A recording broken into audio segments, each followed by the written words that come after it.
no vídeo de hoje a gente vai estar resolvendo e abordando alguns temas aí de cinemática e Sistema Internacional de Unidades. É um conteúdo que vai cair na PT também, né, pra galera do Limite se localizar, vai cair na PT no dia 8 de abril. Só que o conteúdo da prova de amanhã, dia 1º, né, eu tô gravando esse vídeo na terça, dia 31, tá aqui também. Não é tudo que vai cair, mas a base tá aqui.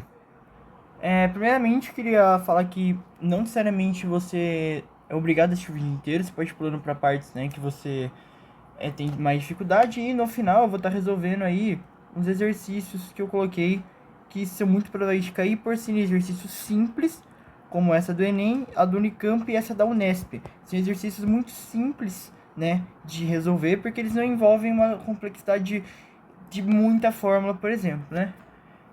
Lembrando que o capítulo 2 vai falar sobre fundamentos da cinemática como um todo, né? E especificamente na PD a gente vão cobrar só cinemática escalar e movimento uniforme. Significa que a gente vai estar abordando apenas as partes quando a aceleração é igual a zero, mas isso aí a gente vai explicar mais pra frente. Primeira coisa é a questão da universidade, né? Que tudo tem que ser padrão no mundo inteiro. Aí entra esse Sistema Internacional de Unidade, que a galera conhece bastante como SI, né? E o SI, ele tem 7 grandezas. Grandezas físicas, né? No caso, a gente está falando dessas unidades aqui. E a maioria das pessoas não lembram quais que são as unidades principais, que são essas 7, que claro que deve ter mais, né? E principalmente na hora de aplicar e confundir com o que a gente usa na vida real. Eu tenho um slide que vai falar sobre unidades que não são do SI, só que são usuais, né? Aqui, eu diria, mais importante seria o quilograma, que é relacionado à massa, muito utilizado em exercícios de dinâmica, como, por exemplo, massa, aceleração, né, igual a massa vezes gravidade. Caso força resultante, massa vezes aceleração. Então a massa importa bastante. Lembrando que massa, né, é diferente de peso. Peso é uma unidade vetorial e a massa é fundamental. Metro, unidade de comprimento, acho que para a cinemática é mais importante. E o segundo também, que seria unidade de tempo. Então tempo, comprimento e massa são os mais importantes, né? Agora, a corrente elétrica só tem no livro 4, né? Só tá no livro 4 essa parte aqui. Então não é para se preocupar tanto por agora. A parte de unidade de temperatura termodinâmica também tá no livro 4, só que essa aqui é da frente B, né? E esse aqui é da frente A. Lembrando que essa aula é só da frente A, tá?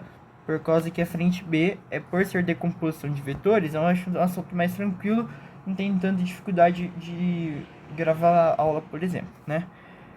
Aí, a quantidade de matéria mol usa muito na física, intensidade luminosa também na frente de ótica e outras aí áreas no livro 5.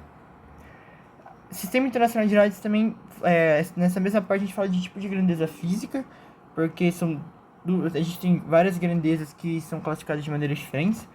As grandezas vetoriais, elas possuem módulo, direção e sentido. Então, quando eu falo que, por exemplo, eu coloquei aqui peso e a força elétrica, né?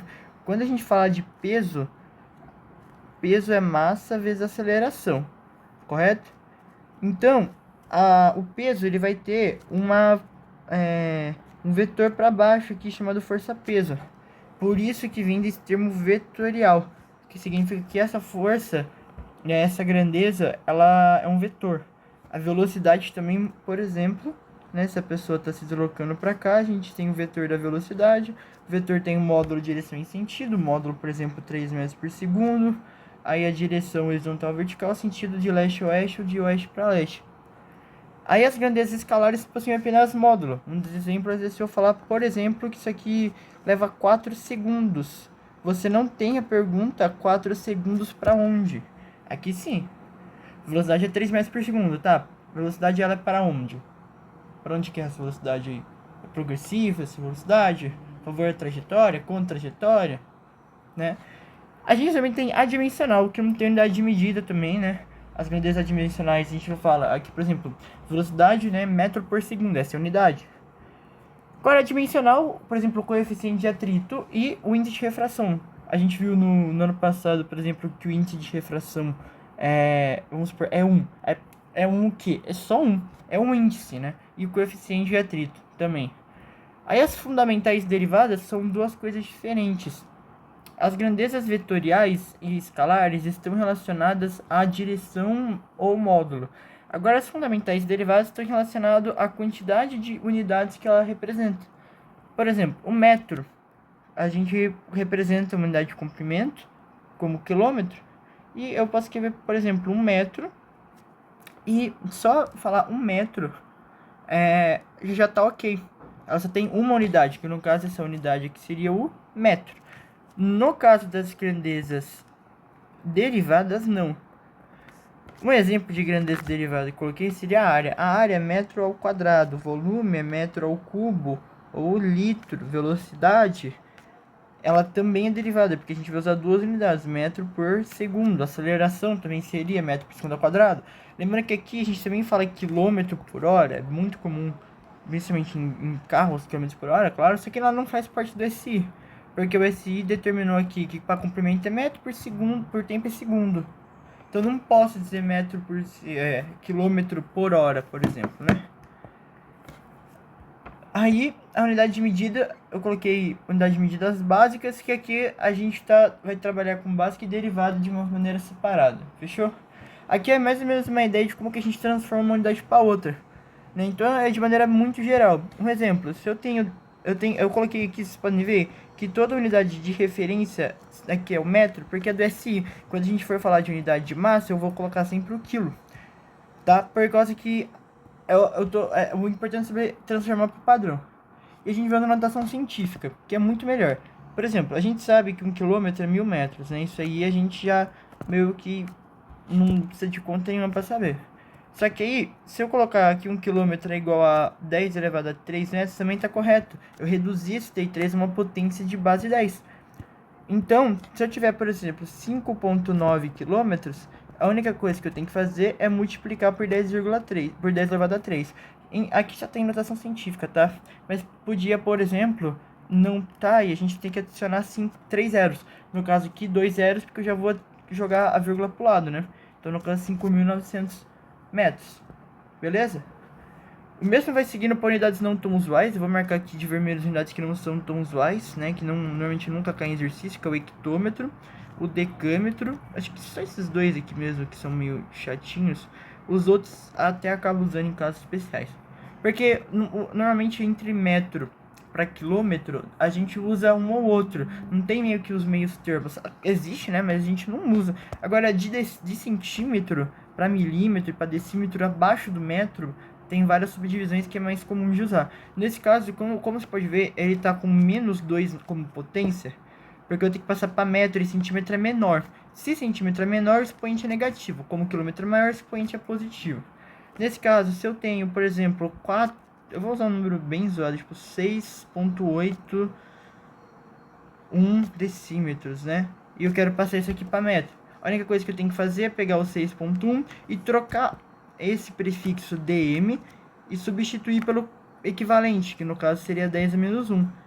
E aí eu posso arrumar para notação científica, só que já está compreendido entre 1 e 10, não podendo ser 10, mas podendo ser 1.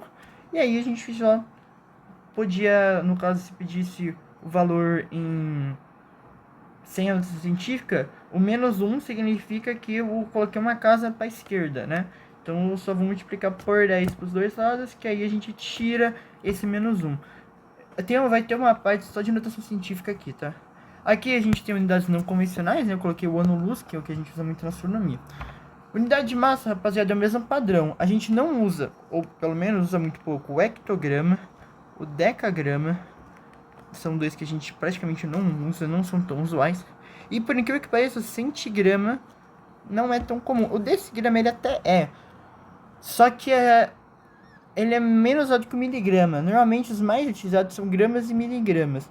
A ideia de conversão é a mesma. A diferença é que você vê que não tem nenhum prefixo, nenhum expoente maior que 10. Maior que 1, né? 0 e 1. Porque o 10 elevado a 0, como isso equivale a 1, é a mesma coisa que quilograma. Se eu tenho 10 quilogramas, para passar para quilograma é só multiplicar por 1. Então, né? E acima disso, a gente tem a tonelada. Eu não sei se eu coloquei a tonelada aqui, acho que tá no outro slide. Mas uma tonelada é a mesma coisa de 1 quilo vezes 10 elevado a 3. É a unidade maior. Isso aqui, ela, como eu coloquei, são as unidades básicas. A gente não vai entrar muito nesse assunto também. Unidades não tão usuais seria a Libra, muito comum nos Estados Unidos, por exemplo, e na Europa. Unidade técnica, eu coloquei as duas aqui só por curiosidade. Unidade técnica de massa atômica e da massa, né? Beleza. Aí a gente vai ter as básicas derivadas, porque eu deixei de tempo junto com as outras derivadas. A de tempo é a mesma ideia, só que a diferença é que a gente não usa notação científica aqui, a gente só usa transferência por multiplicação ou divisão. Então, a gente sabe, por exemplo, que 1 hora é igual a 60 minutos. Então, toda vez que eu precisar passar de hora para minuto, a única coisa que eu faço é substituir esse prefixo 1h, né, seria 1 hora, trocar por 60 minutos. Por exemplo, se eu tenho 5 horas e eu quero saber quanto que dá em minuto, eu pego horas, né? E a gente sabe que horas pode ser substituído por 60 minutos. Então, só multiplicar isso aqui por 60, isso vai dar 300 minutos, correto? O mesmo dá para fazer de minuto para segundo, direto de hora para segundo, né? É só multiplicar por 60 de novo, vai dar 3.600. Aí eu coloquei as transferências em segundos de dia e ano. A única diferença é que a gente raramente vai usar transferir direto de segundo para dia. De dia para segundo até tem. E ano, então, é muito incomum. Aí tem as unidades derivadas do SI, que são aquelas unidades que a gente falou que são unidades que tem mais de uma componente de unidade presente nessa medida. No caso, a área, você vê que é metro quadrado, você pode pensar, pô, mas só tem 1 metro aqui. Só que tem 2 vezes o metro. A unidade de área é comprimento vezes comprimento, volume, comprimento, né, largura e altura. Então a gente tem 3, né? E aí tem as mais padrões aqui, por exemplo, velocidade que é metro por segundo, aceleração metro por segundo ao quadrado. Coloquei força também, né? Que é a multiplicação de quilo por massa pelo quadrado do segundo. E a pressão, né? A pressão, por incrível que pareça, a pressão é Pascal, a unidade de medida, e não é ATM, né? Só que acaba usando mais ATM do que Pascal, pra falar a verdade. Aqui tem as não usuais, né? Um exemplo é o ângulo plano. Acho que é o mais diferentão aí. Porque o ângulo plano tem grau, minuto e segundo, né? E segue o mesmo esquema do minuto, da hora, né? Então 1 grau é 60 minutos. Que é igual a 3.600 segundos. Só troca a hora por grau, né? Aí 60 minutos. 1 minuto, no caso, né? 1 minuto é igual a 60 segundos, tá? No caso, a gente só troca esse minuto aqui, a gente usa esse símbolo aqui.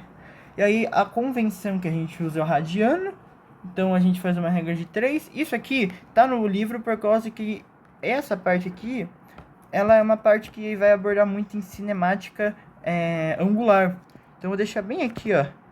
A gente fala só em cinemática angular, que eu nem gravei aula ainda, nem montei slide, justamente porque é um conteúdo muito complexo até para saindo de desse conteúdo para ser mais angular, né? Aí área a gente também usa hectare, volume liter, né, a tonelada que eu tinha falado aqui.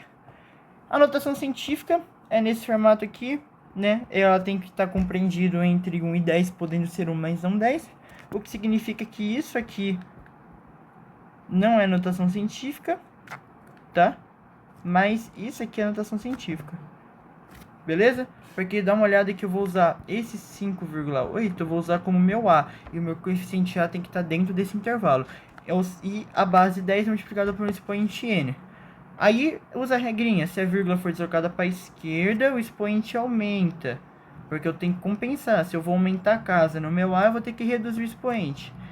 Beleza? E aí, por último, quando o expoente desloca para a direita, a gente vai reduzir, né? Quando a vírgula for para a direita, o expoente vai reduzir. Exemplo, eu usei o caso do 98 vezes 10 elevado a 2. Para entrar em notação científica, a vírgula vai ter que ir para a esquerda. Repara que aqui eu tinha, nesse número aqui, a gente tinha só 2 casas após a vírgula. Eu tinha 98, a mesma coisa que eu adicionar 2 zeros. Eu tenho aqui, ó, a vírgula, a gente entende que ela está aqui, ó, certo? No final do número. Então, no caso, a vírgula, ela vai estar aqui, ó.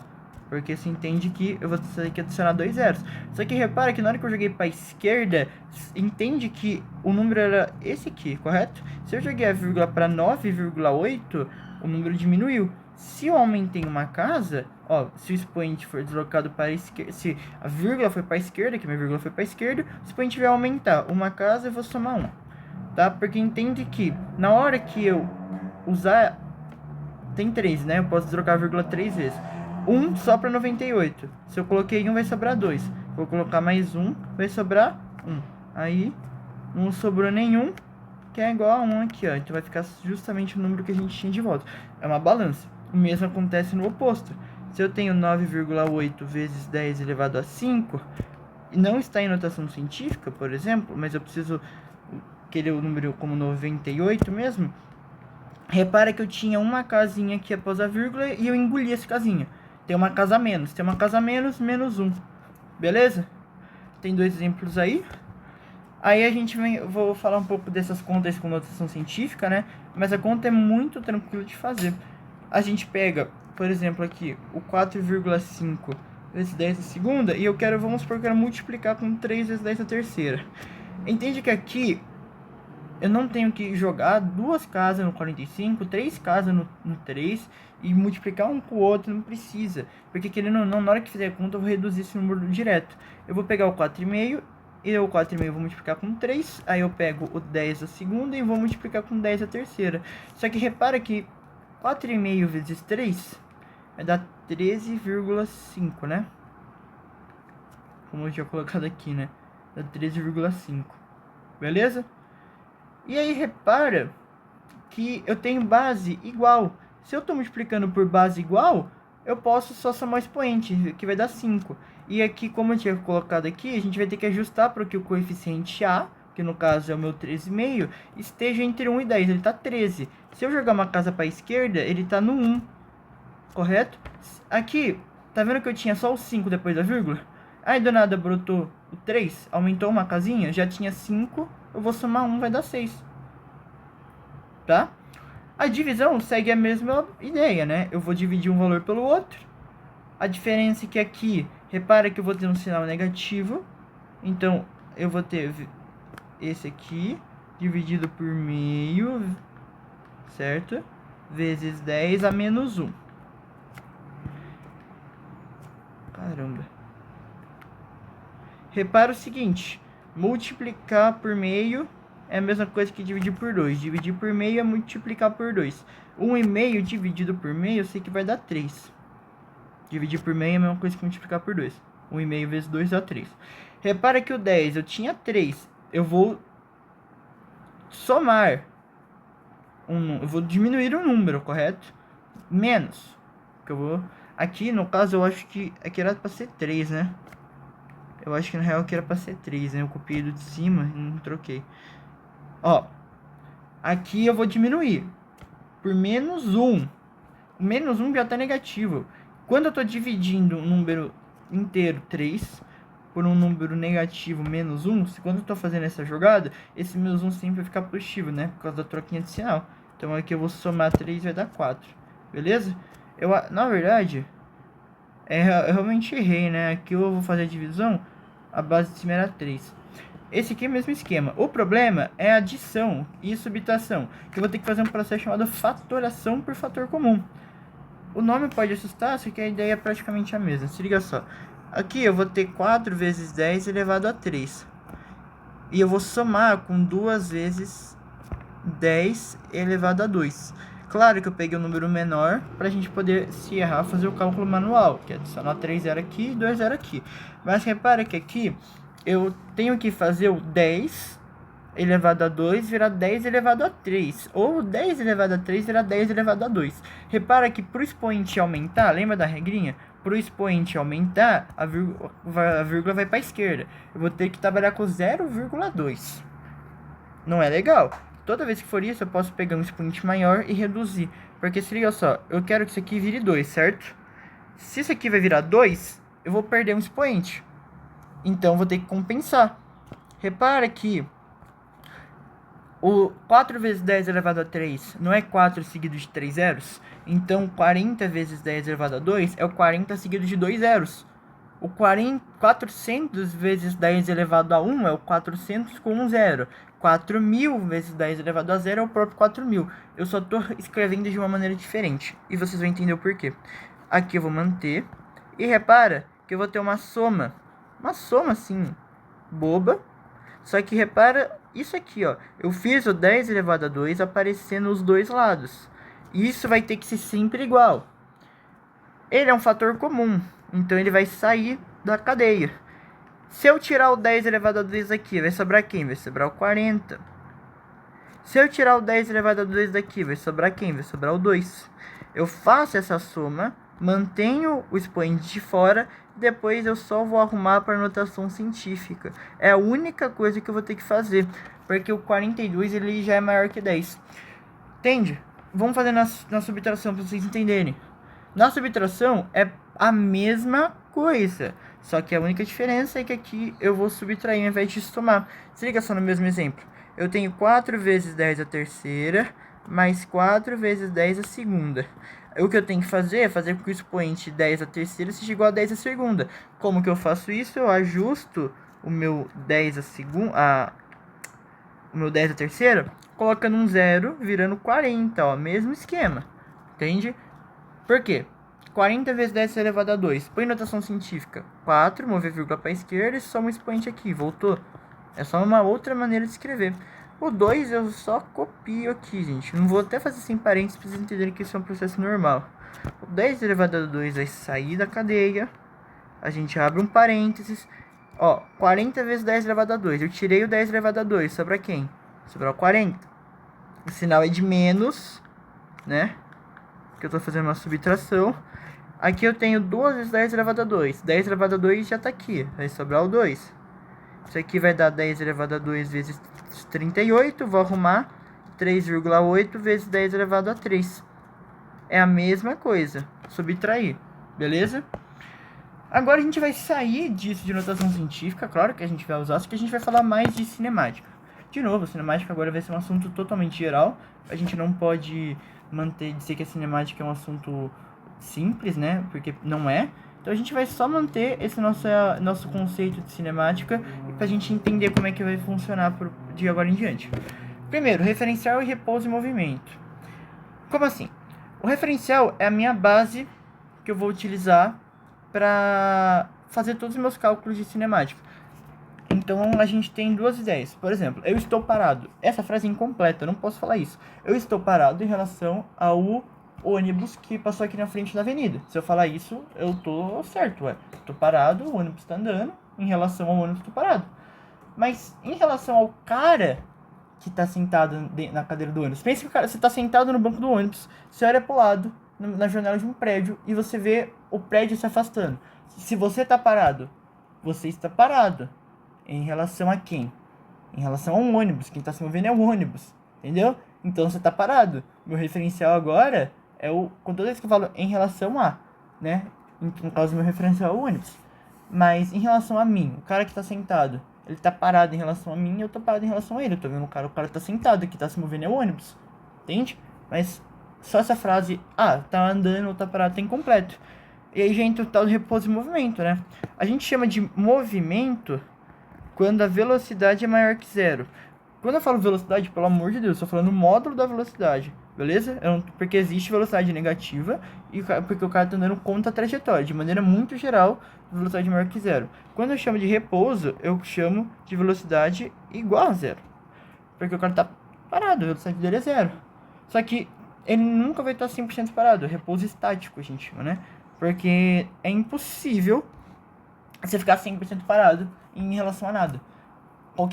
Claro, em relação a um prédio você tá parado também. Mas o repouso estático é quando você tá parado em relação a tudo. Impossível, porque no caso eu tô andando em relação à Terra. A Terra tá girando, eu tô parado, mas eu tô em movimento, correto? Aí a gente tá falando muito de movimento, vamos para tipo de movimento. O movimento unidimensional é o que vai cair na prova, fechou? Esse movimento que você tem que ter ideia. Eu vou até marcar aqui PD/PT, que é que vai cair nas duas provas. Movimento unidimensional só tem uma dimensão. No caso, eu estou andando em uma linha reta aqui. Aqui é o quilômetro 10 e aqui é o quilômetro 20, né? Então, é uma reta, é um unidimensional. O carro ou vai para a direita ou vai para a esquerda. Não, aí você pode pensar, e o avião está subindo, né? O avião está subindo. Beleza. Aqui eu estou considerando que o único lugar que você pode andar é estar na reta aqui. Mas você pode estar aqui em cima. Se você está aqui em cima, isso é chamado de movimento bidimensional. Então, no caso, você tem duas dimensões. No caso, a posição do tabuleiro, do xadrez, por exemplo, você tem duas dimensões. Correto? Beleza. Agora, no caso do avião, que o cara está aqui em cima. Se o cara está aqui em cima, ele está latitude, longitude e altura. Tem três dimensões aqui, né? Latitude e longitude junto com a altura. O cara pode subir. Entende o que eu tô falando? O cara é tridimensional. O cara tem três dimensões possíveis: a latitude, a longitude e a altura. Ou no caso, dimensão x, y e z. Projeção ortogonal. Essa aqui a gente só vai ver no conceito de cinemática angular. Quando a gente fala de ponto material, eu acho muito importante deixar claro o que é um ponto material de uma maneira muito ampla aqui, para vocês entenderem. O ponto material, ele é um pouco mais complexo, claro, porque vai depender do referencial, mas dá uma olhada assim. Se eu tenho um trajeto desse tamanho, em escala fictícia, aqui eu tô no quilômetro 250 e aqui eu tô no quilômetro 0. Você entende que um ônibus e um carro vai ter a mesma dimensão na hora da conta? Não vou levar em consideração porque é uma distância muito longa e eu posso desprezar as dimensões, porque o carro, o ônibus, o caminhão, nesse caso aqui, eu posso desprezar porque a reta é muito maior, né? 250 km por, sei lá, 30 metros de caminhão. Agora, se eu posso desprezar as dimensões, eu chamo de ponto material. Mas eu chamo de corpo extenso quando eu não posso desprezar. Pensa que eu vou ter uma vaga desse tamanho. Desse tamanho aqui. Uma vaga. Aí eu vou ter um caminhão assim para tentar entrar. E uma bicicleta desse tamanho para entrar. Eu não posso desprezar, porque olha o tamanho da vaga, o tamanho do caminhão e o tamanho da bicicleta. Eu não posso desprezar e falar que representar os dois por um pontinho. Entendeu? Então, por isso que a gente chama de ponto material e corpo extenso. Corpo extenso, no caso, nesse caso aqui, a gente não pode desprezar a dimensão. E de maneira geral, a cinemática vai definir algumas coisinhas. Eu vou disponibilizar todo esse conteúdo aqui. O espaço... Quando a gente fala de espaço, a gente está falando da posição de maneira unidimensional. Aqui é um espaço 10, no caso da minha representação. O espaço 20, a unidade era quilômetro. E aí o espaço pode ser S igual a 10, pode ser S igual a 12, pode ser S igual a 18. É o espaço que ele tá. E aí a gente pode usar a função horária dos espaços. Se liga só como que a gente traz essa função pra gente aqui. De maneira muito geral, tá? Desprezando muita coisa, a gente pode dizer que a velocidade é a razão entre a distância pelo tempo. Eu quero o espaço, eu quero isolar o espaço. Tá vendo que o S, a letra S, ela ficou sozinha? Vamos reescrever a velocidade dessa fórmula? Aqui, em ΔS, né? Significa variação. É um dos meus... Vou explicar esses dois aqui. E aí a gente entende qual que é o resto, né? Aqui o deslocamento escalar é a diferença entre o espaço final e o espaço inicial. Ou seja, o cara tá no 50 e foi pro 70. O deslocamento dele é 20. É meio óbvio, mas a gente tem uma conta. É a distância, o espaço final, menos o espaço inicial. Vamos chamar espaço inicial de S0. Tá? Vai ficar muito melhor pra gente. E aí, a velocidade escalar média é a razão, divisão, entre o deslocamento escalar pelo tempo. O tempo, a gente chama de delta que é a variação do tempo. E da mesma forma que quando a gente tem essa letra delta aqui, a gente vai escrever de novo o tempo final menos o tempo inicial. E de novo eu vou colocar T0, que significa tempo zero. Eu só coloquei esse zero. Dá pra gente entender então como que a gente chega na fórmula da função horária. Aqui eu vou pegar o ΔS, eu vou reescrever ΔS como espaço final, menos o espaço inicial que a gente combinou que vai ser S0. E o tempo a gente falou que vai ser T final menos T0. O que eu vou fazer agora? Eu preciso deixar o S isolado. Como que eu isolo o S? Eu posso multiplicar a velocidade pelo tempo.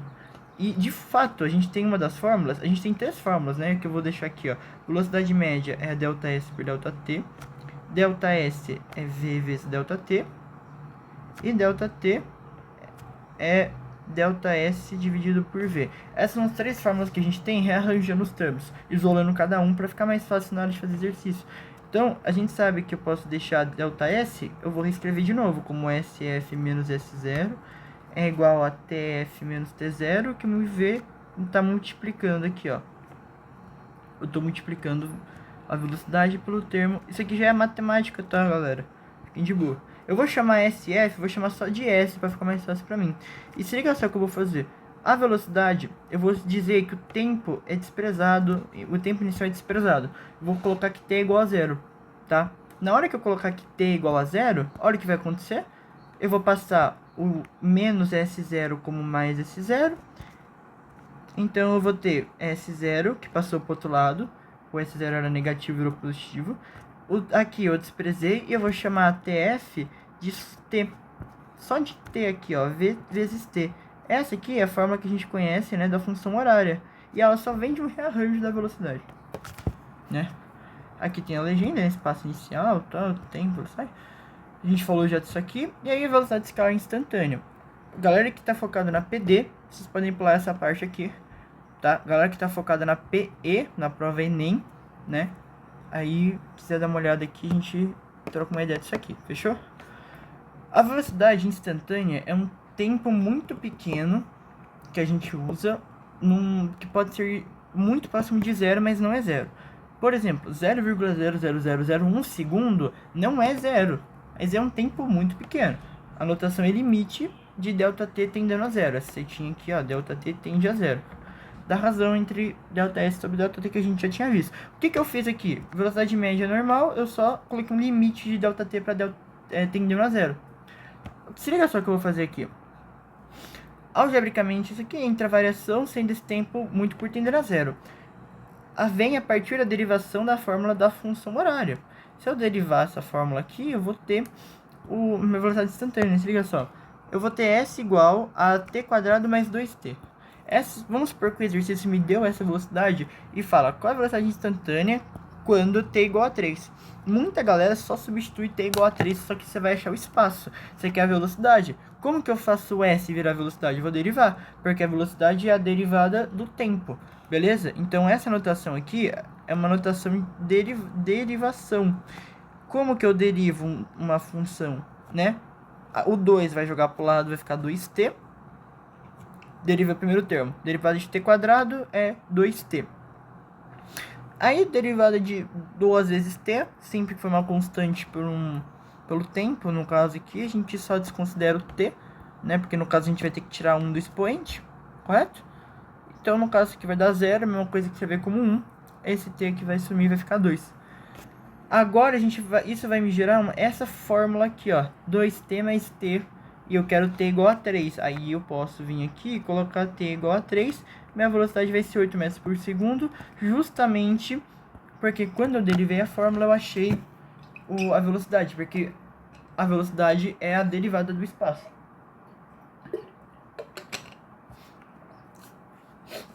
Aí agora a galera que voltou para PT, para PD e para PT volta já direto para cá. Isso aqui só vai cair na prova Enem.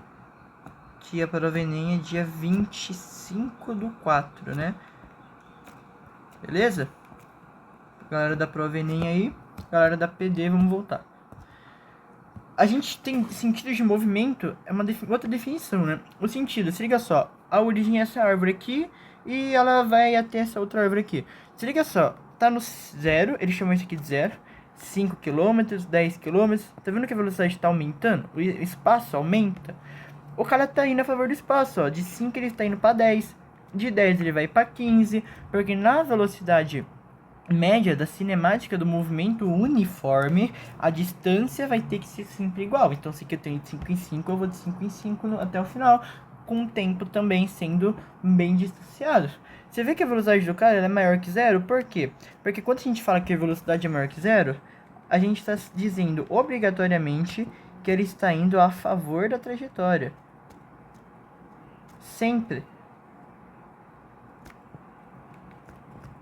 E quando v é menor que zero, a gente fala que ele está indo contra a trajetória. Isso vai nos mostrar o sentido do movimento na função horária. Vamos escrever a função horária aqui de novo, S0. Se eu estou falando de mais VT, esse movimento aqui ele é progressivo. Por que ele é progressivo? Classifique o movimento entre retrógrado e progressivo. Olha o sinal, mais velocidade pelo tempo, ele é um sinal progressivo. E se for o contrário, aí ele é retrógrado. S0, eu vou chamar de menos VT, isso aí sim é um movimento retrógrado. Porque a velocidade é menor que zero. Ou seja, toda vez que eu falo que a velocidade é menor que zero, significa que ele está indo contra. Não significa que ele está... Tipo, não existe, né? Existe. Algumas outras definições aqui é só pra galera da PT e da PE, beleza? Galera que tá focada só na prova de amanhã, vocês podem pular a parte de aceleração, fechou? Aqui a aceleração é nada mais nada menos do que o quanto a temperatura, a velocidade variou dentro do certo tempo. No caso, a gente sabe que delta significa variação, então a gente pega a variação da velocidade, que a gente segue o mesmo esquema, velocidade final menos velocidade inicial. E aí a gente só muda algumas coisinhas. Isso aqui eu vou chamar de V e isso aqui eu vou chamar de V0. A gente joga aqui. E o ΔT, a gente mantém a mesma coisa, eu não vou nem escrever, né? Tempo final menos tempo inicial. Tempo final eu vou chamar de T e o tempo inicial eu vou chamar de T0. Isso é muito importante aqui, ó. Movimento uniforme, a velocidade é constante. Se a velocidade não muda, se eu pegar V e tirar V0, vai dar zero. Por quê? Toda vez que a velocidade é constante, vamos assumir que V é 5 metros por segundo. Todo o trajeto esse cara vai ser 5 metros por segundo. Então, na hora que eu for fazer a aceleração, eu vou pegar o ΔV sobre ΔT. Vamos supor que ele está falando qual é a aceleração do cara no instante 3 e 4. Né? Ele estava no 3 e foi para o 5. Vamos fazer assim. Então, vamos fazer o ΔV. O ΔV ó, é 5 ao inicial e 5 ao final. Dividido pelo tempo. Tempo 5 segundos menos 3 segundos. Você não precisa fazer nem essa conta, porque uma vez que um valor dá zero, toda vez que o numerador dá zero, a própria divisão em si aqui ela vai zerar. Fechou? Nunca o tempo vai poder... A diferença vai ter que ser zero do tempo, porque aí a aceleração é indefinida. Não tem como dividir nada por zero. Então a única condição de existência de todas as fórmulas que eu tô falando, que é meio óbvio, é que todo denominador é maior que zero. Porque ele nunca... Maior não, né? É diferente, porque pode ser 0,1. Mas não tem como dividir pelo tempo zero. Nem que o tempo seja minimamente pequeno. Aqui a gente também tem a aceleração é uma consequência. Quando a velocidade vai ser maior que zero, a aceleração também. E a velocidade menor que zero, a aceleração também é menor que zero. Lembra que no SI a gente usa metro por segundo ao quadrado, tá? Já vou explicar de onde que veio isso aqui, ó. A aceleração é ΔV sobre ΔT. A velocidade... Repara que a velocidade, a gente sabe que é ΔS sobre ΔT. Eu não vou substituir por VF menos VI não, né? V menos V0. Eu vou só substituir aqui, ó, aceleração... Opa, deixa eu ver aqui já. É a velocidade. Eu vou substituir por ΔS. Só pra vocês entenderem de vermelho. Sobre ΔT. Isso aqui é a velocidade. E o tempo. Repara que quando eu tenho uma divisão dessa, em qualquer situação que eu tô dividindo dois números, uma fração, eu vou poder inverter. Então, olha o que vai acontecer. A aceleração vai ser ΔS sobre ΔT vezes... Eu vou inverter, né? Toda vez que eu tô dividindo, eu vou inverter. Isso aqui vai ser mais de matemática, né? Repara que aqui no ΔT não vai ter 1. O 1 tá embaixo da fração, ele vai pra cima. O ΔT ele também vai pra cima. Então, a aceleração vai ser ΔS sobre 1. A gente fala ΔS dividido por ΔT quadrado. Aí, se você for pensar na unidade de medida em si, qual que é a unidade de medida, por exemplo, do ΔS? A aceleração é a ΔS sobre ΔT². Se você for pensar, quando eu faço esse colchete, eu estou analisando só a unidade, fechou? A aceleração vai ser metro, porque a unidade de ΔS é metro por segundo ao quadrado. Beleza? A galera da PD volta para cá também. A gente pode classificar o movimento de algumas maneiras. 3 formas aqui, né? A primeira, de acordo com a forma da trajetória. Então, ou ela é retilínea, ou ela é curvilínea. Se ela é retilínea, ela forma um ângulo de 90 graus aqui. E aqui também, porque ela é retilínea, uma reta. E se ela for curvilínea, é um círculo. Alguma coisa que se assemelha a um círculo também. Na definição é um círculo, mas isso não vai importar agora. E na definição é quando a trajetória muda continuamente. Então é como se eu tenho uma reta e eu vou ter um trecho de serra, por exemplo. Isso que já entra como curvilínea, não precisa necessariamente ser um círculo.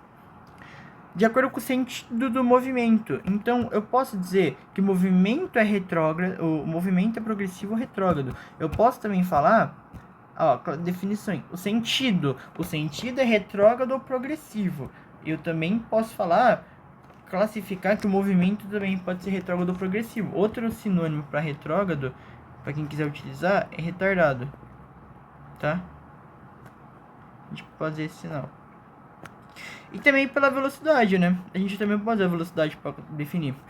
Se a velocidade for maior que zero, e a aceleração e a velocidade forem maior que zero no mesmo sentido, ele é acelerado. Então vamos dar um exemplo. Velocidade 5 metros por segundo, aceleração 2 metros pelo quadrado do segundo. Ele entra como acelerado, porque o sinal dos dois é igual. Retardado é o oposto, então a velocidade vai dar menos 5 metros por segundo, a aceleração vai dar menos 2 metros por segundo ao quadrado. Só que, detalhe, ó, você tá vendo que toda hora eu tô falando menos 2 e menos 5? Repara que nesse caso ele é acelerado, tá? Por causa que elas estão nos dois negativos, não importa se necessariamente vai ser negativo. Nesse caso, quando um é positivo e o outro é negativo, a gente pode falar que ele é retardado. Fechou? E constante, a gente chama de uniforme, quando a aceleração vai dar zero. E a velocidade também é diferente dessa, ele está em repouso. Por exemplo, a velocidade vai dar 5 metros por segundo e a aceleração é igual a zero. Qual a velocidade vai dar 5 metros menos 5 metros por segundo e a aceleração vai sempre ter que dar zero. Nesses dois casos, a gente tem um movimento uniforme. Tá? O único caso que é acelerado e retardado, o acelerado, ele tem essas duas situações também, né? A gente também pode chamar de acelerado quando os dois sinais são negativos. Também a gente pode usar um gráfico. E o gráfico, a gente tem gráfico sentido do movimento. Aí, a favor da orientação da trajetória, quando a curva desse gráfico estiver acima do eixo das abscissas. Deixa eu desenhar o gráfico aqui, pra vocês entenderem. Vai ter uns exemplos de gráfico pra gente dar uma olhada depois. Quando eu falo velocidade pelo tempo, aqui a velocidade, aqui é o tempo. Abscissas é o eixo X, que nesse caso eu chamei de eixo T. Aí, dá só uma olhada aqui. Contra a orientação, a favor da orientação da trajetória, ocorre quando a curva no gráfico estiver acima do eixo das abscissas. Então, nesse caso aqui, repara que nessa curva que eu vou fazer em verde, ele está nascendo na origem. A origem é 0, 0, né? Então, eu vou escrever aqui, ó, a origem do movimento ocorre no 0, 0.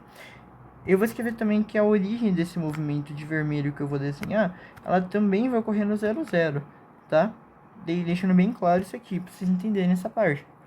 Só que aí você repara que a velocidade está aumentando. Se a velocidade está indo para cima do eixo das abscissas, que é o T, a velocidade é maior que 0. Como ele está caindo, está indo no menos V, que aqui tem menos V, aqui tem menos T, né? Tem o sinal oposto, aqui, só que aqui a gente não usa, porque o tempo é sempre positivo, né? Então ele começa aqui e vai morrer aqui também. Ele começa aqui e vai até o infinito, só que ele não vai para a esquerda, porque o tempo nunca pode ser negativo. Aí nesse caso a velocidade vai ser menor que 0. Nos dois casos está no mesmo lugar. A diferença é que uma pessoa está indo contra a trajetória e a outra pessoa está indo a favor. Repara que nesse exercício poderia muito bem colocar uma alternativa falando que eles estão indo para a mesma direção. Porque seria se esse aqui fosse o espaço pelo tempo. Aqui sim, eles estão indo para o espaço pelo tempo. Só que não faz sentido a pessoa tá indo pra baixo também, né? Então aí nesse caso também tá errado, mas faria mais sentido. Quando eu tô falando de velocidade, essa velocidade é menor que zero, ela consequentemente tá indo pro outro lado, tá? A diferença é que o espaço ele pode também ser negativo, demonstrando que a pessoa também está indo para baixo. E nesse caso a gente pensa que a linha reta ela está invertida, então pensa que como se a velocidade estivesse aqui, entendeu? No caso o V que está aqui estaria aqui. Era para trocar por essa. Aqui tem uma maneira geral que eu peguei no livro. O que a gente fez era um, acho que não está aqui, né? Mas ó, esse aqui ó, a favor da trajetória progressiva. Tá vendo que ela está aumentando a velocidade em relação ao tempo. Então V crescente. Se o módulo da velocidade for crescente, o movimento é acelerado.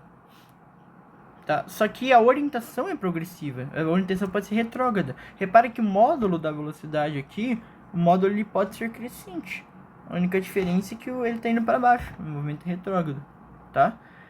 Aí quando o movimento é retardado, movimento a gente chama de retardado, o módulo da velocidade vai ser decrescente.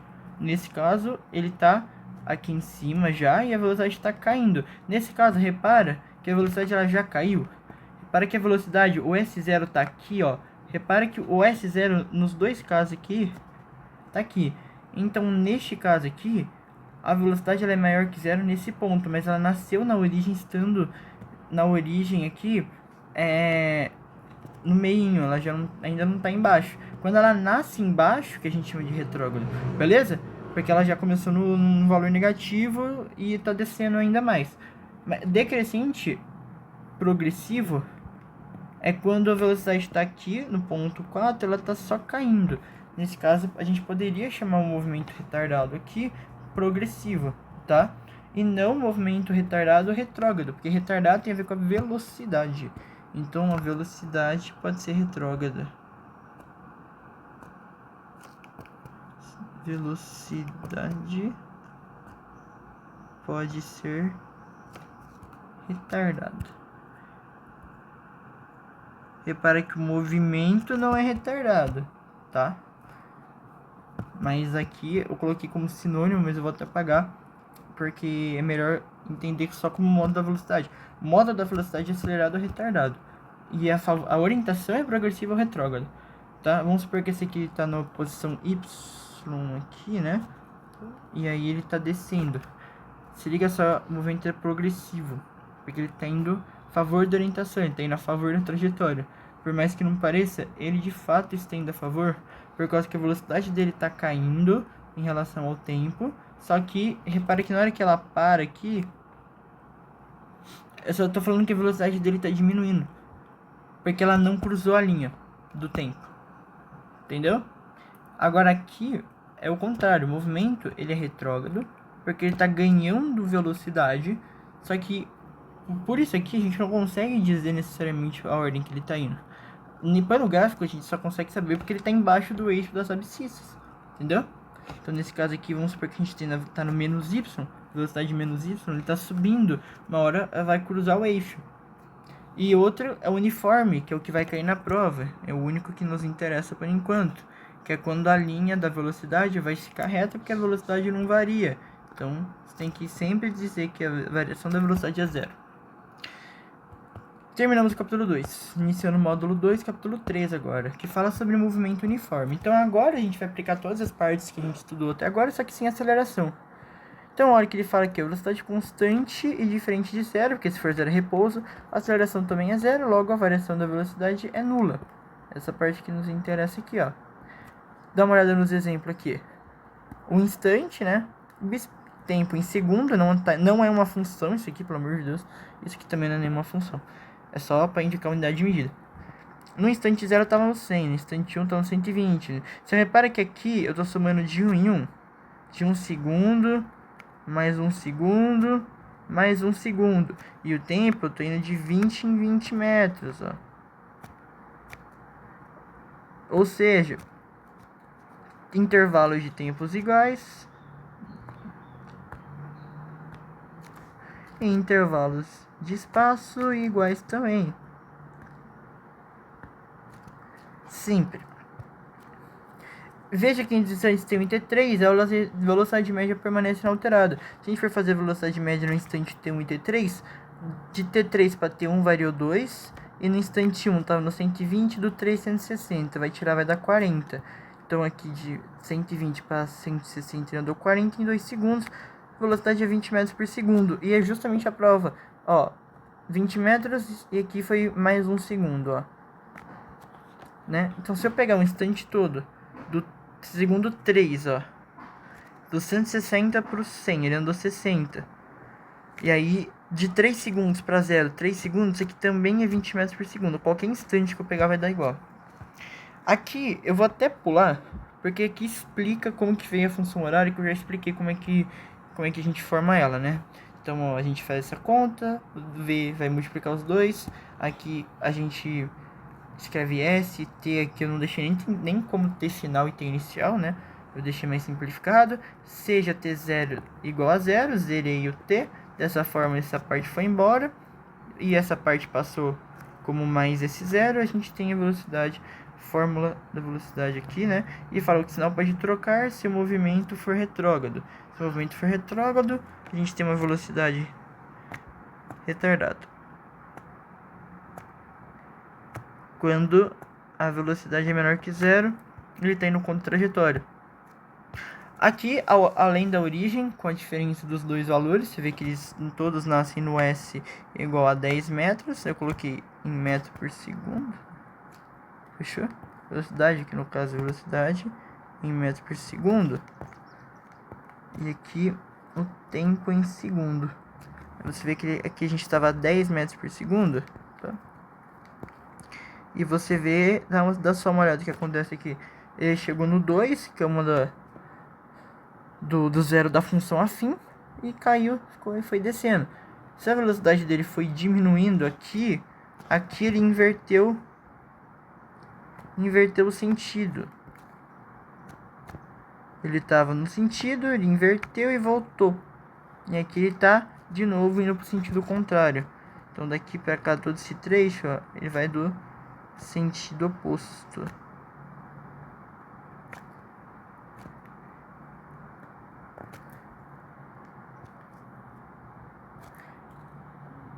Aí, finalizando aqui já, tem alguns slides aqui para finalizar. Encontro de móveis, a gente vai usar um conceito chamado velocidade relativa, e tem duas fórmulas para velocidade relativa. Se eles estão em sentidos opostos, então eu tenho esse carinha indo para cá e esse carinha indo para cá. Eles estão em sentidos opostos, um está indo contra a trajetória e outro está indo a favor da trajetória. Eles vão se encontrar, então a velocidade relativa é a velocidade de A mais a velocidade de B. Eu vou somar as duas porque elas são em sentidos opostos. Se elas estiverem indo no mesmo sentido, a gente pode dizer que a velocidade relativa é a diferença de VA por VB, sempre o que está mais para a esquerda pelo que está mais para a direita. No caso, a gente pode até reescrever de maneira mais legal aqui. Como a gente está falando de subtração, a gente pode fazer o módulo da diferença. Tá? Não vai mudar muito o conceito, mas ele está aqui, o outro carinha está aqui. Você vai somar as duas velocidades e vai achar a velocidade relativa. Tem um exemplo aqui do Jeep, né? E eu resolvi o exercício aqui, pra galera que precisar. Eu ia resolver aqui, mas já deixei pronto para não enrolar muito. E agora a gente falou de objeto extenso, tá? Lembrando que o objeto extenso a gente também pode chamar de corpo extenso, que é diferente de ponto material. Então, nesse caso, eu não posso desprezar dá só uma olhada aqui. Eu tenho o caminhãozinho, ele tem a trajetória total que ele se deslocou. Repara que aqui para cá a gente tem uma baita distância comparada a uma ponte. Então dizer que ele atravessou, olha a ponte, eu não posso desprezar se elas são iguais.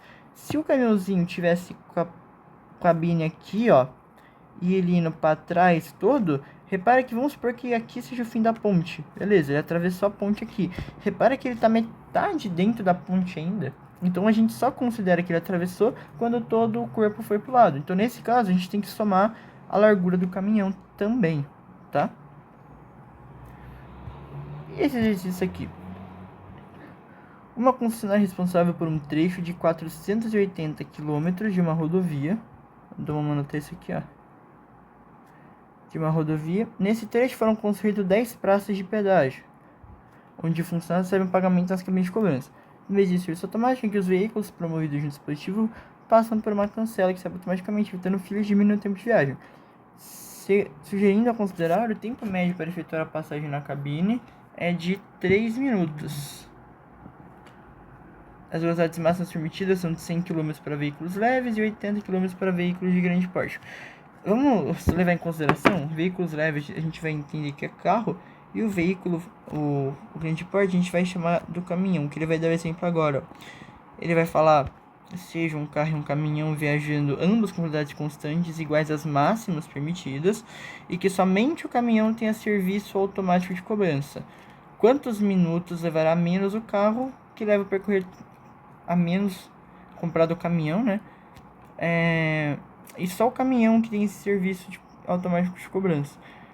Comparado ao caminhão, quantos minutos a menos o carro vai levar, a pergunta da rodovia. Então, essa parte dos 480 km tem 10 praças de pedágio. A gente vai fazer essa reta aqui, que eu vou chamar essa aqui de quilômetro zero. Muito melhor, claro que podia ser qualquer outro quilômetro aqui. E o quilômetro 480 aqui. E ele fala que tem 10 praças de pedágio. Eu vou considerar os 480 quilômetros dividido para 10 praças de pedágio. Vou considerar que ele está no quilômetro 48 a primeira, né? Então vamos levar isso aqui em consideração, que ele vai ter que atravessar todas as 10 praças de pedágio. A última eu vou colocar, obviamente, só a última, né? Das 472 menos 40, 432, né? Soma 8, soma 4, deu 480, fechou.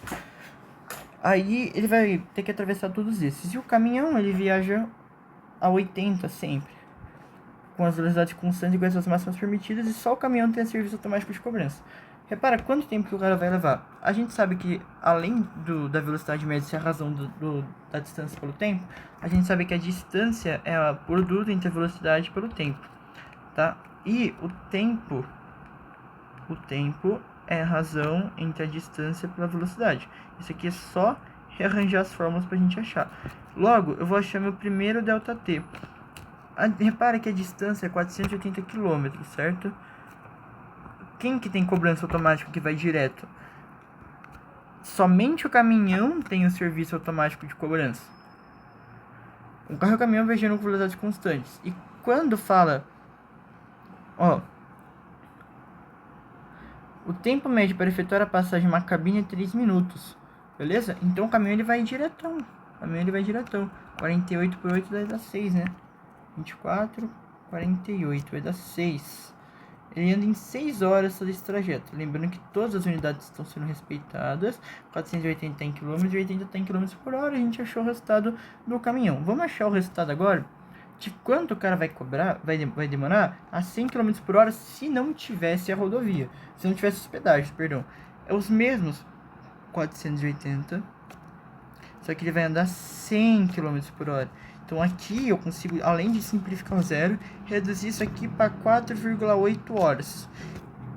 Aí eu não vou transformar em minutos de novo, ou deixar em hora, tipo 1h40, por exemplo, por causa que eu não tenho o valor que ele gastou nos pedágios. Repara aqui, ó, uma cabine demora 3 minutos e tem 10 cabines de pedágio. Percorrer toda a rodovia, a gente vai até o final. Então, a gente vai dizer que o tempo na cabine é igual a 3 minutos vezes 10 vezes, vai dar 30 minutos. Então, siga só, o que a gente vai fazer agora é subtrair um pelo outro, certo? Só que eu tenho 30 minutos a somar aqui, então a gente vai transferir. 4 horas é 4 inteiros mais 8 décimos de 60 para transformar para hora. Lembrando que 8 décimos de 60 eu posso simplificar esse número aqui. Isso aqui vai dar 4 quintos de 60, que é dividir isso aqui por 60 e por 60 por 5, que vai dar 12, e multiplicar por 4, 24, 48. Então, isso vai dar 4 horas e 48. Só que eu vou somar 30 minutos. Isso vai dar 4 horas, eu vou somar, vai dar 78. Eu vou tirar 60 e adicionar 1 aqui. Então vai dar 5 horas. Vou tirar os 60 daqui. Eu já somei aqui 5 menos 60 é 18. Você lembra que o caminho era 6 horas. 6 horas menos 5 horas e 18. Isso vai dar exatos 42 minutos. Esse é o tempo diferencial que os dois percorrem. Detalhe que o caminhão que estava com o débito automático, e mesmo assim ele demorou mais, porque não compensou. E a gente não precisou fazer conta de funcionário que nenhuma. Funcionário é bom porque dá funcionário você consegue descobrir tudo, mas não precisa. 2. Esse aqui é da Unicamp, eu achei ele muito legal aqui quando eu tava procurando exercício aqui, né? E mais legal que esse aqui eu achei. Se liga só. O da Unesp ainda é o mais legal que tem. Em 2016, foi batido um novo recorde de voo interrupto mais longo da história. O avião Solar Impulse 2, movido a energia solar, percorreu quase 6.400 km em aproximadamente 5 dias. Partindo no Japão até o Havaí, né, a velocidade escalar média desenvolvida pela Fran foi de aproximadamente igual a... Gente, eu falei da convenção para dias e todos os respostas em km por hora. Você vai ter que usar a convenção que a gente viu no começo da aula, que é que um dia tem 24 horas. Não vou colocar no SI, porque é uma questão fechada. Se é uma questão fechada, eu vou ir de acordo com a alternativa. Se fosse uma questão aberta, que não está especificando qual unidade de medida, é sempre bom utilizar do SI, tá? Então vamos lá. O que eu vou fazer aqui? Eu vou só dividir, ó. Eu queria a velocidade média. Eu sei que a velocidade média é a razão entre espaço pelo tempo. Então o que eu vou fazer aqui? Eu vou dizer que a velocidade média é 6.480, que é a distância, né? Pelo instante de tempo que eu vou descobrir agora. Se liga só. Eu consigo descobrir que se uma hora é 24 minutos, um dia, né, dá 24 horas, chapei. Então 5 dias. Lembra, só trocar. Dia eu fiz uma equivalência. Dia equivale a 24 horas. Então a palavra dia eu vou trocar por este valorzinho. Vai dar 120 horas, né? Multiplicar por 5, por um... Toda vez que eu vou multiplicar por 5, tipo 24 por 5, de cabeça, dá pra só colocar um 0 e depois dividir por 2. Porque eu tô fazendo vezes 10, depois divido por 2, vai dar 5. Então isso aqui vai dar 120, entendeu? É uma forma muito mais rápida de fazer a divisão. Por 120 horas. A velocidade vai sair bonitinho em km por hora, né? É só fazer essa divisão normal aqui. Lembrando que eu posso cortar um tempo aqui, o 0 indo embora dos dois lados. Eu vou ter 648 dividido por 12. Aqui vai dar 5, menos 60 vai sobrar 4, 8 vai abaixar, 12, 24, 48. Isso aqui vai dar 54 km por hora. A gente tem alternativa aqui, tá? Lembrando que muito provavelmente, ao dividir por 5, só por pura curiosidade, eu vou dividir esse valor por 5 aqui, né? 1 vai dar 1, 14 vai dar 2, vai sobrar 4, 8 vai dar 9. Dá 9 aqui, vai sobrar 3, vai baixar o 0. Aqui vai dar 6, né? Tem alguma alternativa? Ah, aqui, ó. Quem dividiu por dias, isso aqui é quilômetro, isso aqui tá certo. A diferença aqui é quilômetro por dia, não quilômetro por hora. Então, letra A. Essa aqui da Unesp é mais grandinha, vamos lá. Em uma viagem de carro com a sua família, um garoto colocou em prática o que havia aprendido. Ultrapassou um caminhão em trecho reto de estrada. Ele calculou a velocidade do caminhão ultrapassando utilizando um cronômetro. Quando o pai alinhou a frente do carro com a traseira do caminhão e desligou no instante que a ultrapassagem terminou. Com a traseira do carro... A traseira do carro alinhada com a frente do caminhão, obtendo-se 8 segundos e meio. Vamos lá. O caminhão, essa aqui é a foto realmente do exercício, tá? O caminhão tem 30 metros e eu não posso desprezar a distância nesse caso, a dimensão, né? Então vamos supor que a gente tem ultrapassagem aqui, a gente tem um carrinho aqui. O carrinho vai ficar quieto, parado aí, quieto. Eu preciso de um triângulo legal aqui, vai? Saiu. E aí eu vou ter um caminhão aqui. E repara que aqui, nessa hora, o caminhão vai ter iniciando a ultrapassagem, né? O carro aqui ele meio que acabou de iniciar a ultrapassagem do caminhão.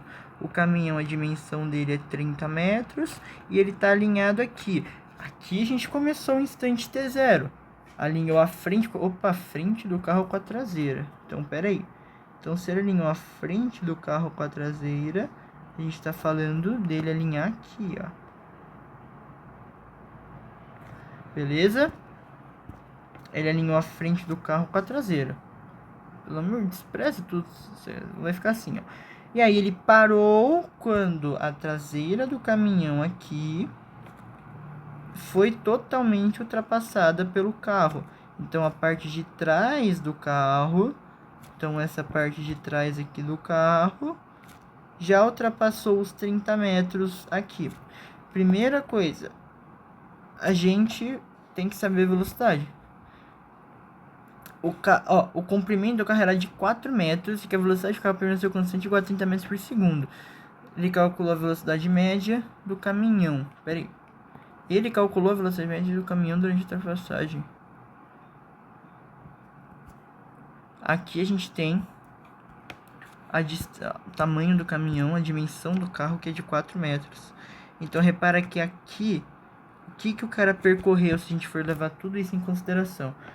O trajeto total foi iniciado aqui na linha, certo? Vou desenhar uma linha aqui para vocês entenderem aqui. A gente tem essa linha aqui. E aí a gente tem por último essa linha final aqui, ó, que vai me dar distância total aqui. Repara, eu tenho 30 metros do caminhão, 4 aqui, 30 aqui, e eu vou sobrepor mais 4 aqui. Então repara que nessa distância da traseira do caminhão até a frente do carro é de 34 metros. Só que eu não quero isso. Repara que se eu projetar, eu consigo projetar exatamente onde o carro estava. Lembra que o carro estava aqui? Se o carro estava aqui, ó, antes de ultrapassar, o carro estava a 4 metros de comprimento. Esse pedaço é 4. Este pedacinho aqui tudo do caminhão a gente sabe que é 30 e esse pedacinho é 4. Então todo o trajeto leva 34 metros. Não, 38 metros de ultrapassagem. Sabendo o comprimento do carro era 4 metros, a velocidade do carro é igual, calcula a velocidade média do caminhão durante a ultrapassagem. A velocidade média do caminhão é quanto o caminhão percorreu dividido pelo tempo que o caminhão levou para percorrer. Vamos calcular, vamos começar aqui. A gente não sabe a velocidade média do caminhão, que é o que a gente quer saber, mas a gente tem a velocidade média do carro, tá? O carro, ele tá andando a 30 metros por segundo. Ele vai andar 30 metros por segundo e vai chegar uma hora que ele vai cruzar aquela linha e os dois vão se encontrar ponta a ponta, somando com o tempo. É óbvio que a gente tem que somar sempre com o tempo, por causa que somar com a traseira tudo do caminhão, porque a gente não pode desprezar. A velocidade média é 30 metros por segundo e o tempo foi de 8,5. A gente pode descobrir quanto que ele percorreu aqui também. Se é a distância é a multiplicação da velocidade por 8,5 aqui, tá? 30 vezes 8,5. A distância, né, aqui 30 é a velocidade e o ΔT foi 8,5 quando a traseira estava alinhada com a frente do caminhão. Se você fizer essa conta, você vê que isso aqui vai dar 200, só que tem uma coisa errada aqui, cara, que é 30 metros por segundo, vai dar 255 metros, tá? A distância que o carro percorreu foi de 255 metros, tá? Essa distância que eles não estão andando, claro, é uma distância estática, porque eles não estão andando, beleza? Agora o caminhão mede 4, o carro mede 4 metros, né? Se o carro mede 4 metros, a gente vai ter que descontar isso aqui. Então vai dar 255 e eu vou tirar 4 metros, que é do caminhão, do carro, né? Então esse aqui vai dar 251 metros de ultrapassagem no total, desconsiderando. Com isso, já dá pra gente descobrir a velocidade média do caminhão. Por quê? Se o carro mede 4, o caminhão mede 255, como que eu descobri que o caminhão mede? O caminhão, nesse caso, percorreu 255. Por causa que aqui a gente sabe que ele mede 30, né? Só que 255 foi o tempo que o cara percorreu para ultrapassar toda a extensão do caminhão e chegar, então vai dar 251 metros. Então qual que é a velocidade média do caminhão? A velocidade média é igual a 251 pelo tempo, que a gente sabe que é 8,5. Isso aqui, cara, vai dar uma dízima, claro, mas vai dar 28,5 metros por segundo. E esse valor aqui, e essa aqui é uma maneira aproximada de resolver. Só que o 28,5 aqui, no caso, ele tá errado, tá? Por causa que aqui eu descontei o 4, só que eu esqueci de desconsiderar o resto. Beleza? Então, uma outra maneira que a gente pode resolver, dessa vez muito mais tranquilo, sem ficar fazendo todos esses... É que é para mostrar de onde que vem as fórmulas, né? E de uma maneira muito geral, você poderia dizer que é 28,5, só que não é a letra E, por causa que a gente está arredondando muito os valores. A gente pode pensar da seguinte maneira, né? Eu vou corrigir para vocês, né? Para quem pegar o gabarito, a letra D, tá? Eu percebi que eu tinha escrito errado, porque na hora que eu fui copiar, eu copiei o exercício de cima e eu ia pegar um do ITA, que era a letra D, e aí eu acabei soltando a resposta aqui sem querer, mas vamos lá. Esse exercício dá para usar muito velocidade relativa, tá? Como que a gente faz a velocidade relativa nesse caso? A velocidade relativa, eles estão indo em mesmo sentido, certo? Então, vamos anotar o que a gente sabe. A velocidade do carro é 30 metros por segundo. E o comprimento do carro, vou colocar comprimento do carro, vai estar 4 metros. Comprimento do caminhão, vou colocar CA, caminhão, vai. Ele é 30 metros. E o tempo de ultrapassagem, a gente sabe que vai dar 8,5. Primeiro, vamos organizar as informações aqui. Aí a gente tem a ultrapassagem. Repara que a ultrapassagem, a gente vai falar que é ΔS relativo, tá? Porque a gente está usando duas comparações. Repara que vai ser CC, que no caso vai ser o comprimento do carro, que é 4, mais o comprimento do caminhão, que é 30. Beleza? Dá pra gente usar a velocidade relativa aqui agora. A velocidade relativa é ΔS relativo dividido por ΔT relativo, né? Para eu achar a velocidade relativa, eu só dividir um pelo outro. Então, velocidade relativa vai dar... Aqui vai dar 34, o tempo 8,5. Essa razão dá 4 metros por segundo. Significa que após 4 metros por segundo, a velocidade deles, mantendo aqui a velocidade relativa, é 4 metros por segundo. A gente só precisa substituir os valores agora para achar... A gente tem essa forma da velocidade relativa, certo? Mas a gente tem uma outra forma da velocidade relativa, que é, em sentidos iguais, a subtração da velocidade do caminhão, porque o caminhão está na frente, menos a velocidade do carro, né? Porque eles estão no mesmo sentido. Então, no caso, a velocidade relativa aqui vai ser só igualar. A gente descobriu que a velocidade relativa é 4, certo? 4 é igual a diferença da velocidade do carro, que a gente sabe que é 30 metros por segundo, pela velocidade do caminhão, que a gente não tem a menor ideia, né? Deixando de maneira melhor aqui no caso, eu acho que VC seria do carro, né? Tá certo, 30, e velocidade A a gente não sabe. Passando para o outro lado, menos VA, preservando o sinal negativo, eu vou passar 30, vai dar menos 26. Agora, desconsiderando o sinal, né, dos dois lados, a gente acha que vai dar 26. De novo, gente, esse exercício aqui caiu na Unesp 2016, e peço desculpa por ter colocado o gabarito aqui errado, tá? Só agora que eu tinha percebido, que eu lembrava que o gabarito seria a letra D, aí eu peguei e falei, pô, tá, então aí tinha alguma coisa errada, né? Eu ia colocar um do ITA, só que ele era de sistemática angular, né? Ele era a letra E, aí ficou aqui. Rapaziada, de maneira geral é isso. Só tem a frente A, a gente fez umas anotações, comentando tudo aí meio por cima. O vídeo ficou meio longo, mas eu acho que deu pra resumir bastante.